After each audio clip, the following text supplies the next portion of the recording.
রাজধানীর ভাড্ডা link road থেকে senior সাংবাদিক ওহিদ মুরাদ। কেমন আছেন?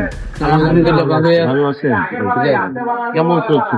আলহামদুলিল্লাহ আল্লাহর রহমতে ভালোই পাচ্ছি, সারা পাচ্ছি, খুব ভালো পাচ্ছি। কটার দিকে ওপেন করছেন? আমরা কয়টায়? ওপেন করছি 6টার সময়। এই যে কত নম্বর ওয়ার্ড এটা?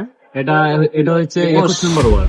আসন্ন 13তম জাতীয় সংসদ নির্বাচন ফেব্রুয়ারি 12, 2026। দীর্ঘ প্রতীক্ষার অবসান ঘটিয়ে শুরু হয়েছে 13তম জাতীয় সংসদ নির্বাচনের ভোট গ্রহণ। বৃহস্পতিবার 12 ফেব্রুয়ারি সকাল 7:30 থেকে দেশের 299টি সংসদীয় আসনে একযোগে ভোট গ্রহণ শুরু হয়।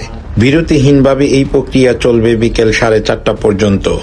সংসদ নির্বাচনের পাশাপাশি আজ একই সঙ্গে অনুষ্ঠিত হচ্ছে সংবিধান সংস্কার ও জুলাই জাতীয় সনদ বিষয়ে ঐতিহাসিক গণভোট।